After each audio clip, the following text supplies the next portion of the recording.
Sorry, everybody. When I hit the go live button, it just was spinning and spinning. And so I could see I wasn't live either. So it was a little concerned, but I'm live now. Well, how are you today? I hope you've been having a great day and that you're looking forward to day 3 of Kajabi Fundamentals. So just a reminder, usually the morning training is generally for people who are already working with Kajabi a little bit and we're dealing with, still some beginner, but maybe intermediate kind of trainings. But this afternoon, it's afternoon my time, but the Kajabi Fundamentals is really designed for the brand new Kajabi user, for somebody that maybe has had it a while but has not used it, or somebody who is evaluating Kajabi. So there's a lot of different course platforms out there and they all have their pros and cons. So let's just be honest. But a lot of times I get people in this group who say they are evaluating Kajabi as their potential platform. So the goal of this is for wherever you fall in that grouping, is to give you a overview of all of the key areas and functionality that Kajabi does offer. So we have already gone over website and landing pages on Monday. Yesterday, we went over products and offers. And the major section that's left is marketing. And because that one section has so much in it, I'm breaking that up. So today is email marketing, email marketing and events, because they kind of go together. And tomorrow we'll address pipelines and automations. So that is my goal for this for you. Just checking to make sure I am live. Yep, I'm live. So if you have any questions, whether you are watching live or you're watching on the replay, go ahead and put them in the comments. And Julie's here again. Thanks for being here, Julie. She was very excited yesterday. She said everything was a good review because Julie is already a member of the Kajabi Flight Crew Club membership. So we're going to talk about email marketing today. And this is so very important, especially those of you that perhaps online marketing, digital marketing, selling these kinds of products online is a new endeavor for you. Everybody always maintains that the greatest asset in your business is your email list. The reason for that is a lot of times we get very excited about creating a huge social media following without really realizing the downside if something happens to that social media account. Facebook has been known to shut down pages, groups, ad accounts for no apparent reason or no real good reason. And if you are banking on those being your audience, you no longer have a way to contact them. So email marketing is really viewed as the best marketing asset that you can have. So I'm not going to go into the specifics of how to build an email list because there's a lot to that. We're going to talk specifically about Kajabi. So let's go in there, and Facebook user says hi, and I don't know. It's Verna. Hi, Verna. Yeah, if you don't click the link to give StreamYard permission, on StreamYard I don't see your name, but I'm checking over here in the laptop and I could see your name. Okay, I am going to go ahead and share my screen and we're going to jump into this. So like I said, we've gone over website. We went over the website builder, our pages, our navigation and blog. Yesterday we did products, including a quick overview of the new podcast product. We also went over sales, which is now where offers live. And today is marketing. And as I mentioned, marketing is a really juicy category. So I really wanted to break this down and not try and cover everything today. We are going to talk about email campaigns, and I'm going to discuss events because I kind of feel that those two go well together. Tomorrow we'll talk about pipelines and forms, and then probably Friday we'll talk about now we'll fit automations in there somewhere, and then Friday we'll probably talk about people. Okay, email campaigns, email marketing. As I said, super important. As so many influencers like to say, the money is in the list. Those are the people that are most likely going to be your customers in the future. So our goal, of course, using things like our landing pages and our opt-ins is to provide value in the form. Sometimes it's a free lead magnet.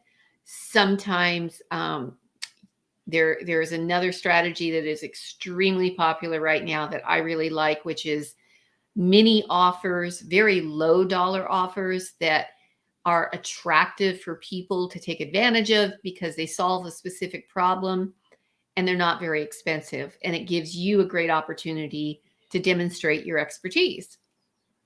But there's all these different ways that you can try and get people on your email list. And once you get them on your email list, then you need to, as we like to say, nurture them.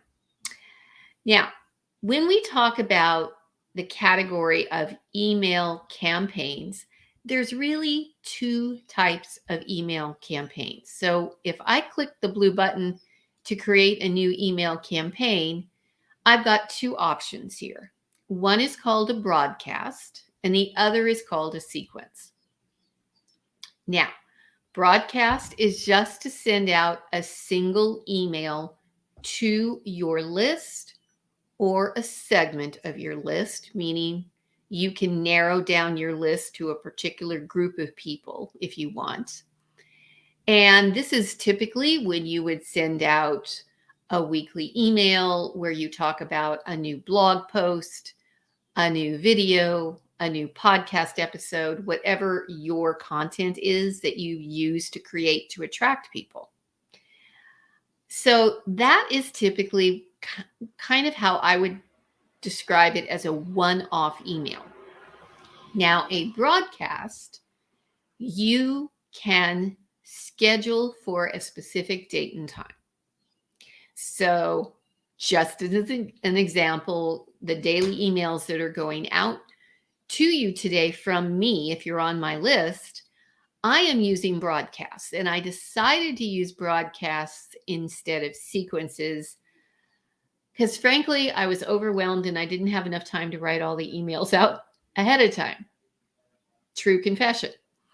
So a broadcast allows me to quickly go in, put in my email content I'm writing them the day before now, to go out tomorrow morning, and I can pre-schedule it that Thursdays at 8 a.m. Pacific time, the day 4 emails will go out. So that's what a broadcast is.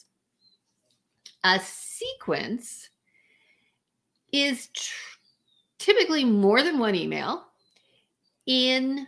as a series.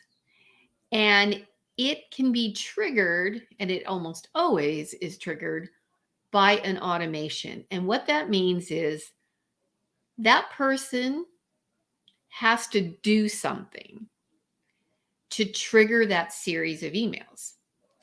Perfect example is, like, as I mentioned, a lead magnet, that somebody fills out your form on your landing page and says, I want your thing. I want your cheat sheet, your checklist, your ebook, whatever it is.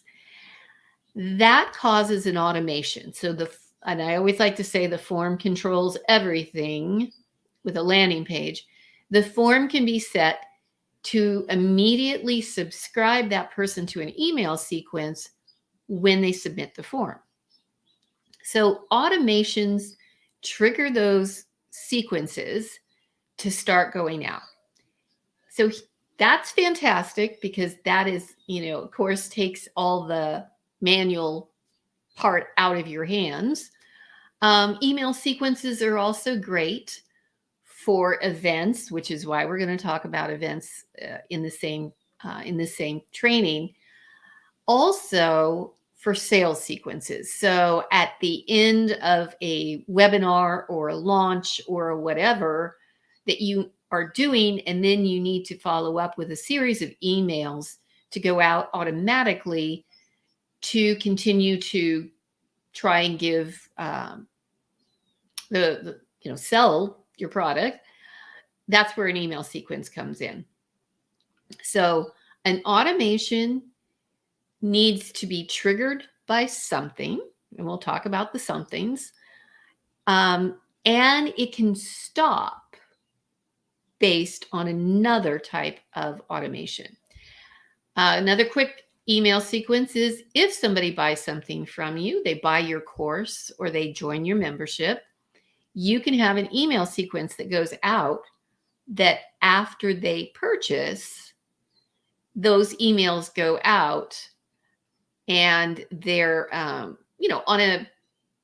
a welcome. So you're going to send them a welcome email. You may have onboarding where you want to make sure that they follow a certain process to get accustomed to the product and join your Facebook group and all these different things.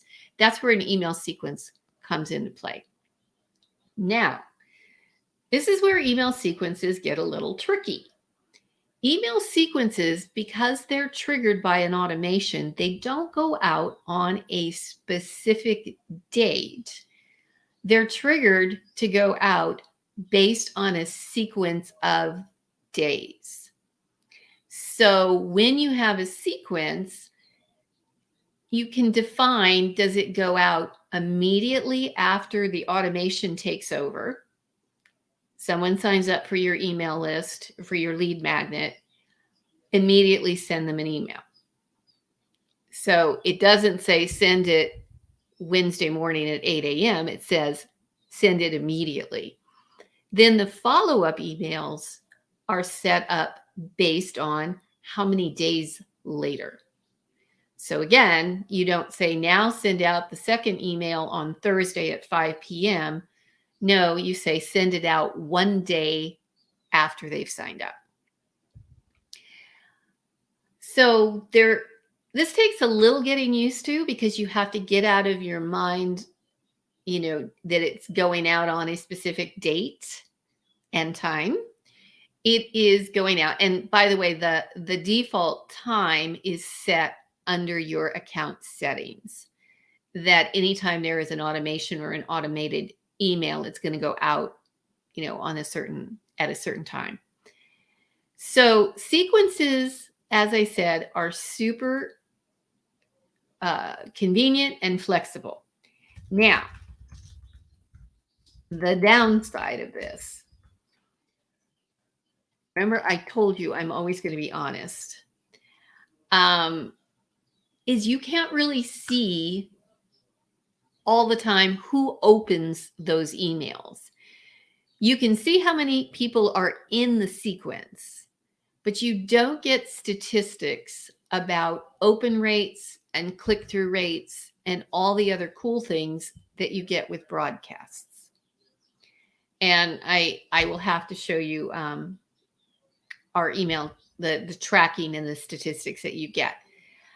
I do want to let you know that whether you use a broadcast or a sequence, Kajabi does have email templates that you can, a lot of people get upset. They go, well, how come I can't create my own template? Well, you really can.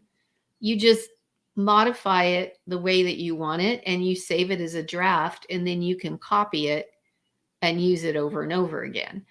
But so you've got these. I'm of the belief, having been doing email marketing for a very long time, I like things plain. I don't make them fancy. I don't put pictures. I like my GIFs. I put GIFs in there. But I do things very simple because for the most part, um, like if you send out an email with a lot of graphics in it, that's kind of a spam trigger for some email clients. So because of that, I like simple, I like plain. I do agree some of these templates are nice, like if you're doing a weekly blog post and you want to send out a link and you want to have the image that you used in the blog post, that looks nice. That's not what I would do, but that's just me. So you can choose one of these, or what I do, I'm old school. I use what is called the classic editor. And as I mentioned, here is where you can determine when that email goes out. So you see here it says day 1, and it says this email will be sent out 1 day after someone subscribes to this sequence. So as I mentioned, if you're going to send out an email immediately, for example, somebody opted in and you want to send the email with the link to the lead magnet, you want to set this to 0. And that means it's sent immediately. So then you have an internal title. So then you can make a note here, in this case, lead magnet opt-in, day 0, whatever. And then you put your title, your subject here, and you have the body where you can add your text. You can insert the link for them to download your lead magnet. You can upload an image, You can upload a file. I don't generally do that with a marketing email, just so you know. And then you can personalize. So if you could say, dear, personalize first name, comma. So then Kajabi will go into their record after they submitted that form and they'll fill in their name. So that's really how you start an email sequence. I'm just going to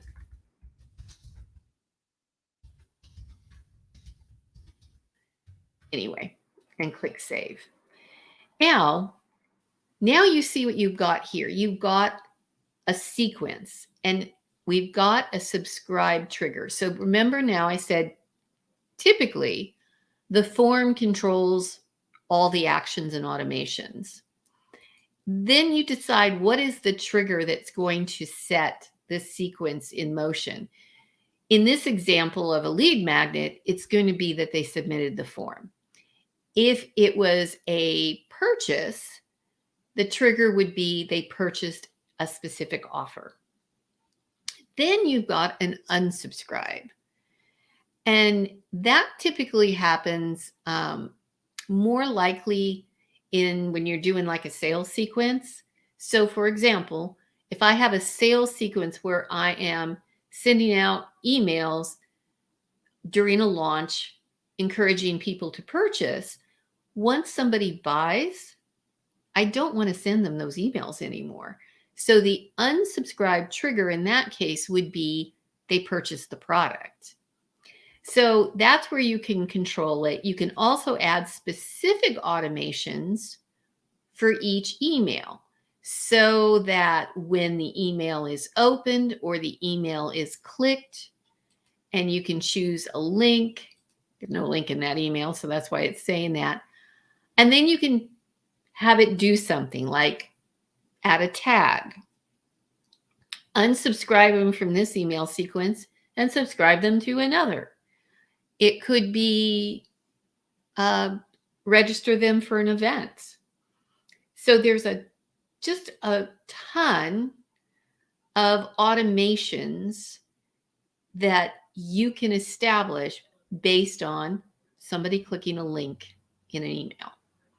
So, and again, this is intended to be high level and we're getting kind of in the weeds, but I just kind of want to let you know how sequences can be very, very valuable. Now, let me see this report because, oh, okay, I lied. I guess we do have reports now. So you can see how many subscribed, how many emails were delivered, the open rate, the clicked rate, how many bounced, and if people unsubscribed. So that's good. Somehow I missed that. So then you could continue to build your email sequence by adding another email. So again, typically with a lead magnet, what you want is a welcome email sequence, 3 to 5 emails, because you got to kind of warm people up. That you've got to let them know who you are, establish your credibility and your expertise, give them the option. This is extremely important in these days. I'm going to explain in a second why. Very important to see if you can get people to respond to your emails. Responding could be as simple as asking them to click reply and answer a question. One of my members did a really great job the other day. He was contemplating offering a membership. He sent out an email, and all he asked was, if you've been in a membership and you want to share with me what you liked about it and what you didn't like about it, hit reply and let me know. And he had a good percentage of people who hit reply and answered him. So there's great value in that for a couple reasons. One, his email list was responsive. And they obviously were opening his emails, reading his emails, and they responded. The second thing is, if their email service, let's pretend they're using Gmail, if they reply to the sender of the email, Google Gmail recognizes that, oh, maybe that's an important person because she answered him. So then your emails, in this case, his emails are more likely to get in the inbox. The second thing that is important is something simple like hit reply or click a link. If they take an action with your email, it starts to trigger in their email client that that they're responding to your email. So therefore your emails must be important, because we all know we go into our spam. I subscribe to a blogger. She's not on Kajabi. And I love her emails where she talks about her blog posts, and I go read her blog posts. And half the time I find her emails in my spam. And I have taken them out, and this is not Gmail, this is a Comcast. I've taken them out before and they still end up in spam. So I'm not sure what's going on with her system. But what you want to do is make sure you stay out of the spam box completely. Okay, so that was a lot about email campaigns, broadcasts, and sequences. So coming over here. Okay, no comments, no questions. Awesome. Maybe I just totally bored you all completely. Okay. Now, when you have your emails and you've got your scheduled emails, so if you had one that you had saved as a draft, you would see it in here. If there were emails that were sent, you would see them in here. Again, this is a dummy account, so there's nothing much going on in here. And then when you send a sequence, you see your, that would be your aggregated results here. And, you can see how many emails were sent out over X number of days. I just typically look at the all, because good percentage of my emails right now are all just broadcasts. So you can track the statistics. And then if you click on, let's see where I had, let's look at, these are tests. So let's just look at this one. And it shows me how many emails were sent, how many of the total that were sent were delivered. In this case, 100% were actually delivered. And 2 out of the 3 were opened. So it had a 66.7% open rate. Now, make a note, we're going to talk about open rates. 2 clicked a link in that email, and there were no emails that bounced, meaning that were bad email addresses, and nobody unsubscribed because they were all me. Now, open rate. This is a new development that is really going to change how all of us market in the future using email. This is such an important topic. This is going to be sort of the monthly theme for the membership next month. Well, for October, is that Apple has made some significant changes in how their customers can control their private information. The first thing that they did was they gave people on any Apple product, iPhone, iPad, whatever, the option to opt out of being tracked by companies like Facebook or Google.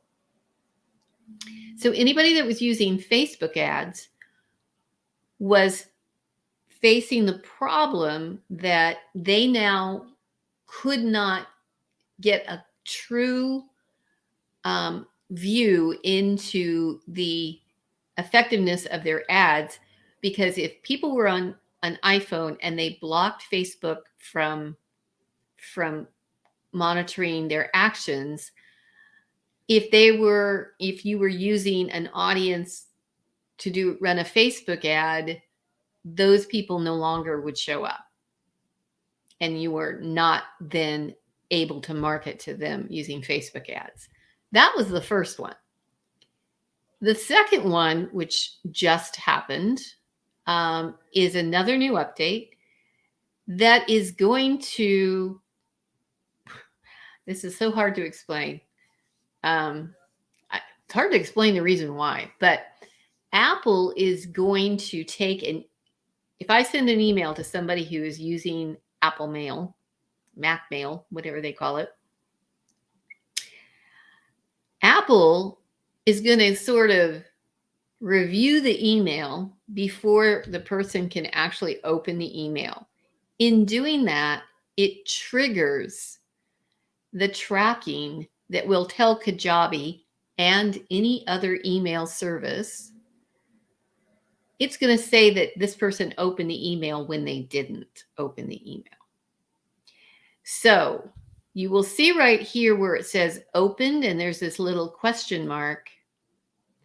You're going to see there's a message now. With a recent update to mail privacy, some email clients like Apple no longer report opens accurately. Focusing on clicks is a better strategy. So that's going to change how we have to market. You need to come up, we all need to come up with ways to encourage our email subscribers to click and engage with us, because that's the only way we're going to know that they are actually opening emails.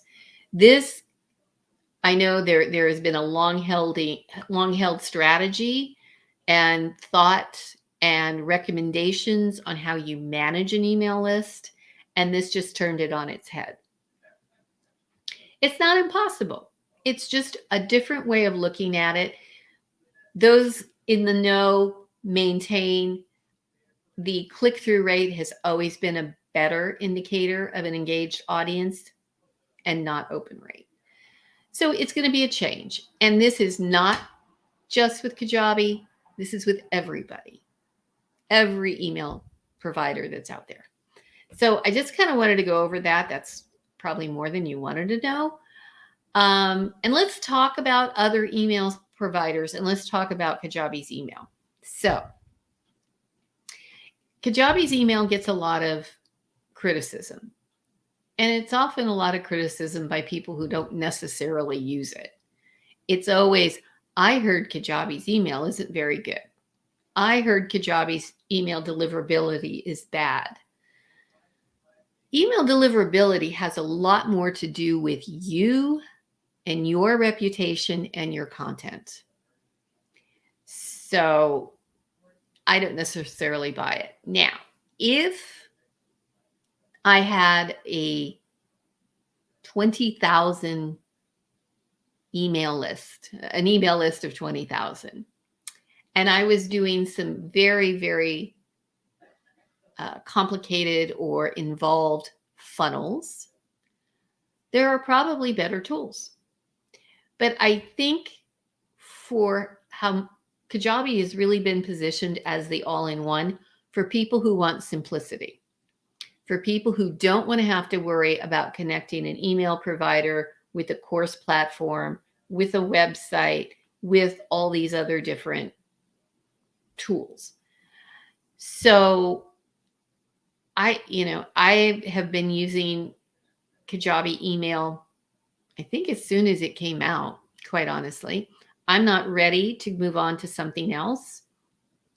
There was a time just not too long ago I considered it, but then now knowing that this situation is going on about the open rates are being overstated, and it's the same thing with every other platform, it doesn't really make much of a difference.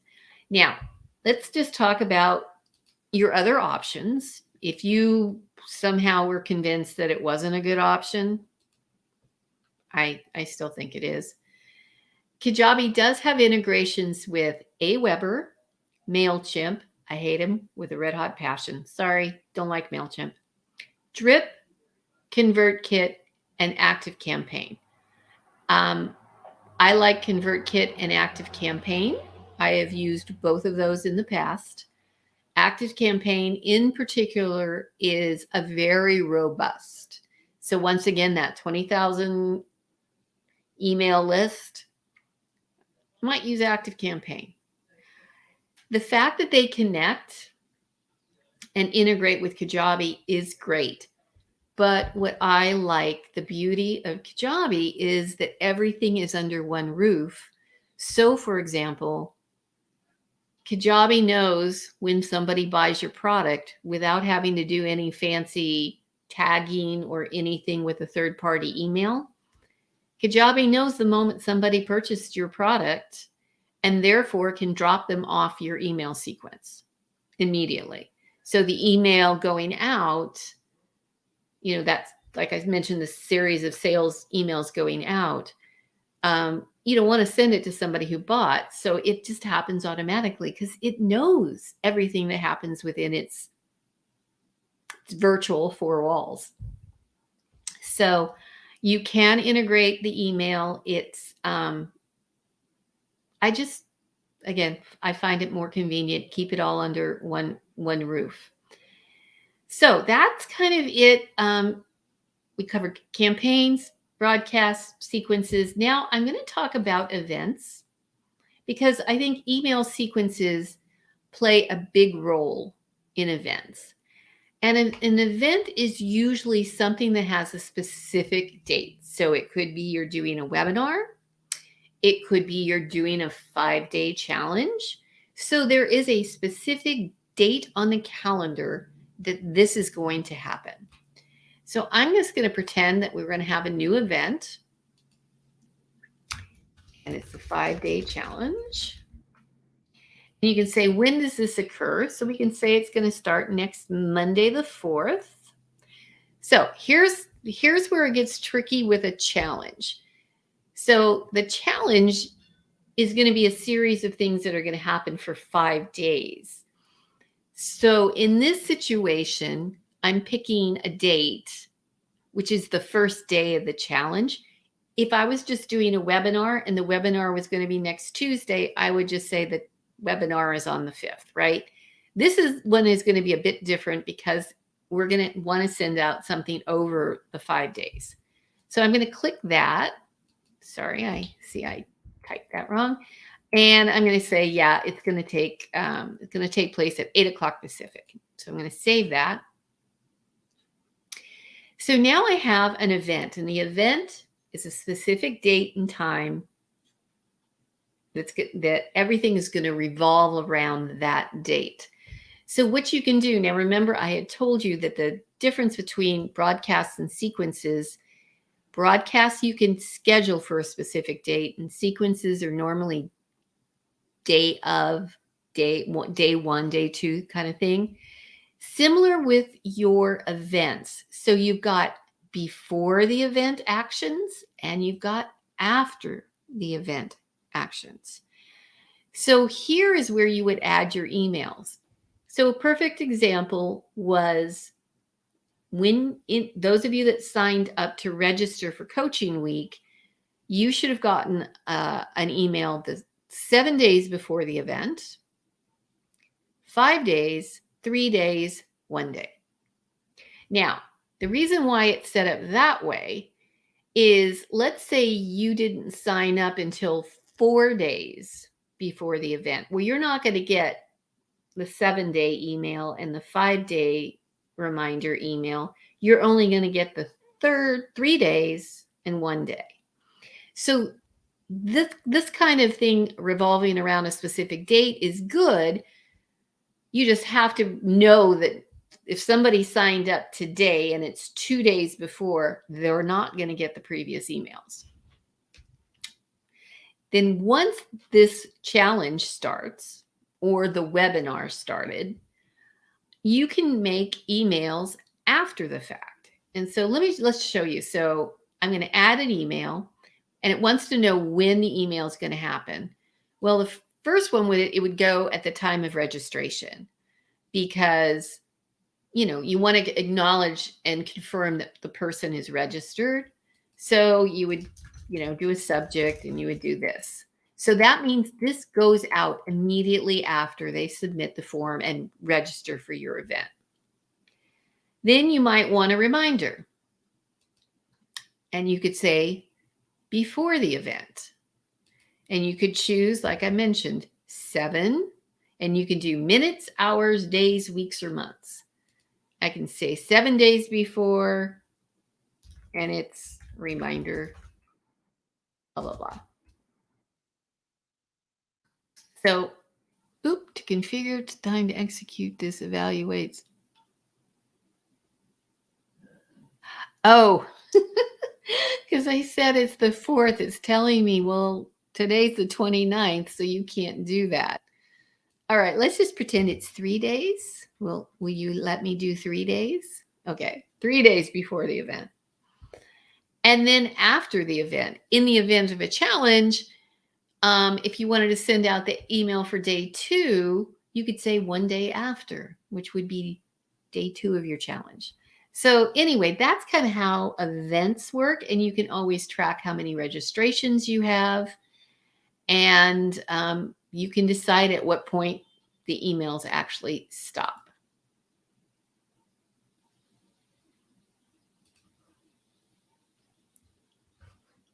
Okay. When you check the amount of emails that was opened, does it specify who opened it? Yes. Now, I'm not sure it does it on sequences, but broadcast it does. So let me go back and I can show you that real quick here. So in the email campaigns, remember I had that, obviously this is all dummy data, so it's not the most helpful. So this was the one I sent to 3 people. And this tells me all the recipients. But if I click on opened, you can see here, so these are the 2 of the 3 people that opened the email. Now, we are going to talk about the people area on Friday.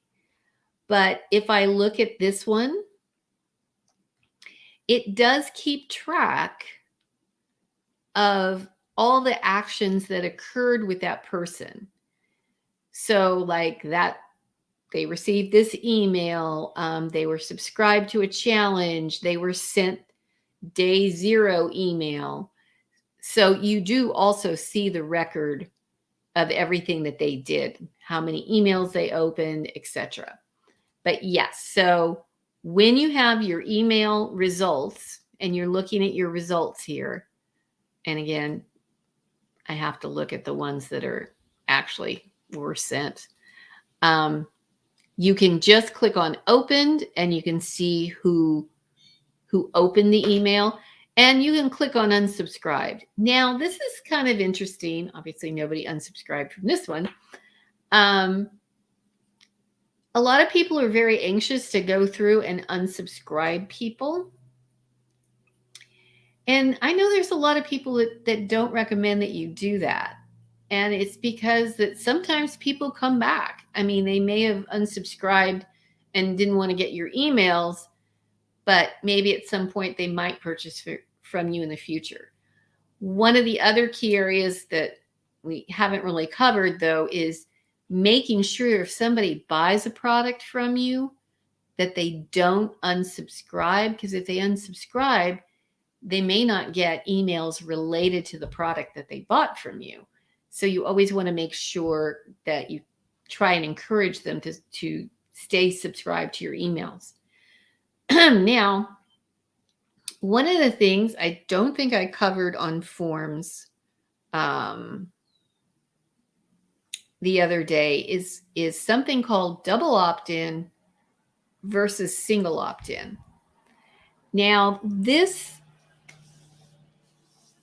European Union and Canada, and I am sure there are many other countries, have very, very strict privacy laws that they've put into place over the last 3-4 years. And the attempt is to control the amount of spam emails that people are receiving. So because of that, many of these countries have laws that insist that if somebody signs up for something from you, they must specifically indicate that they are going to accept further email communication from you.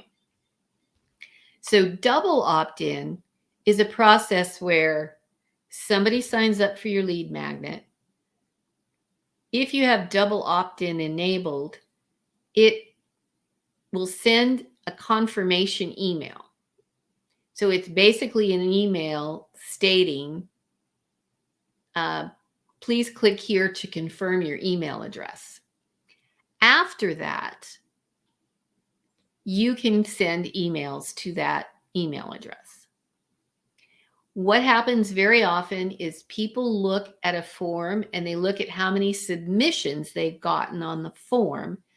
And then they look at the subscribers under people and they say the number doesn't match up. I have 20 people that submitted the form and only 10 names in my email, in my people list. That's because 10 people did not confirm that they're going to accept further email from you. So, and this is very controversial. It is, if you live in the European Union, you have to use double opt-in. Now, and typically, if you're doing business with people in the European Union, you probably should use it.